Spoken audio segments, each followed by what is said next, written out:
that which was will be. Someone asked, is something possible? The Navi was asked this. Can something happen? Like can the Jewish nation be reborn? Well, the Navi said, Zion has already given birth once. That is, the Jewish people were taken out of Egypt. Okay? Moshe Rabbeinu asked them in Devarim, have you ever heard such a thing? That God would come. You have a sports record. I don't know what sports they have in where you come from. Okay, soccer. Okay, who cares? It doesn't really. No one cares about that. Probably no one's keeping any records about that. Let's think about like real American sports. They said Lou Gehrig, yeah, and Cal Ripken Jr. beat that record. What was it? He played baseball. It's insane. This is, by the way, it shows you the nonsense of American sports.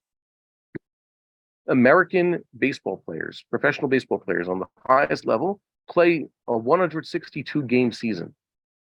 162 games over, let's say, basically half a year, from April until the end of September. That means they barely get days off in the middle. Their so-called All-Star break, I think it's coming up, is what is it, 4 days? Whatever it is. They momish, they want to see their families, they're always traveling. Yeah, they get to stay at their home stadium for like 6 or 7 games, and then they get back on the road again. They keep doing that. So much Mesiras Nefesh for a children's game. Why they got to play 162 games? It makes money for people. People really invest in this stuff. But really, they have to waste their lives. And then there's also the month of training or more beforehand. And if they want to achieve a championship, so they have another month of games. Okay, fine. It's nonsense. But think about this. Because it's such a long, grueling time, not every player plays every single game for his team. Correct? Does that make sense? In American sport, they have, I guess, 30-something men on the team. At any given point, 9 men are playing the game. So there are certain players they assume are not going to play every game. Every pitcher, for example, they take many days off. But the position players, the best ones, they could theoretically play every single game. Does the shortstop? Do you know what I'm talking about? By the way, American things. There's one of the main positions, one of the most important field positions, is played by usually a guy who can also hit well. Hopefully, he could hit well. So they're saying that Lou Gehrig played how many games straight for the Yankees? 2,000 something. 2,130. Yeah.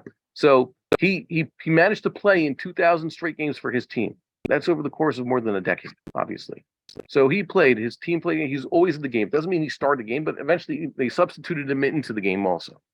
And then there was a guy when I was a child. Around the same time, he had players beating home run records. That also came up. Cal Ripken Jr. was already well into being this. Over the course of, took fate for his team. A very good baseball player, and he managed to do it. So someone said, wow, oh my God, how did he get to this? The answer was, if Lou Gehrig could do it once, then give another 60 years or so, someone will break that record. And you know what? No one say, you're saying no way, but I'm trying to tell you, if it happened once and it happened twice, it is possible that you'll get another player who's also very hardy, and he will succeed in playing for his team. Also, he won't miss a game. Nowadays, by the way, they have different policies, and also insurance-wise, they don't want to play every player. They realize it might wear people down. It used to be they didn't care about players so much as people. That's when it had certain violent aspects of the game. Like there was one part in baseball, I think I mentioned this. It's not really sport, it's blood sport. Why? Because they include in the game that there's no contact. You can't knock each other down. You can't hit each other. You're not supposed to have, getting hurt. Except if the ball is thrown to home plate and the guy's trying to score, then it's just no holds barred. The catcher is putting his life on the line to try to block the guy's way to home, and he could knock him senseless. Not anymore. I know, but they just kept that forever. It shows you the Roman gladiator aspect that Chazal hated about the stadia. They say you can't go to their stadia, right? Why can't you go see them? Because of violence. Yeah, and Avodah Zarah. So they greatly reduced it in America, and they're highly civilized. The point was that these baseball, now they're trying to actually protect their players more. So, for example, they're actually counting how many times a pitcher throws the ball. Used to be a good pitcher just throws and throws and throws until he wears his arm out, unless he's one of these prodigious longevity types, like a Nolan Ryan. He could just keep throwing until he's 50, and his arm doesn't wear out. But sometimes you have the best pitchers nowadays, they're burning their arms out. They're destroying their arms. Yeah, it's rare to see a guy throw 7 innings anymore. Yeah, so they're counting it. So they're protecting them. Either way, so that might prevent it. But my point is, this record will be broken.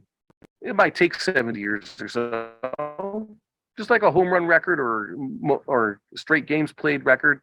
If it happened, it's already been shown that it could happen. And if it could happen, it could take a few years. We have this in history. So someone asked about our history. For Jewish history, this is important. I think that, of course, we will eventually get back to a state that we were in, let's say, the beginning of Solomon's times, when the Beis Hamikdash was first built. A golden age of Jewish history. If it happened once, it can happen again. We believe in that. It can happen many times. And maybe we could even stay there. We could keep it going for a long time. I think that in late Maccabean times, they might have been approaching that if they hadn't gone off the derech, if they had proper leadership. I think some people looked at Agrippus' times. Yes, he wasn't the right king. He had a yichus problem. But the Beis Hamikdash was built and things were going good. It was before the last 40 years. Things were looking up. And whatever turn for the worse happened could have been avoided. We would like to encourage our viewers to share these videos with friends and send in your responses. If you would like to obtain Birkon Nusach Eretz Yisrael or invite the rabbi for a speaking engagement, please email us at office@machonshilo.org.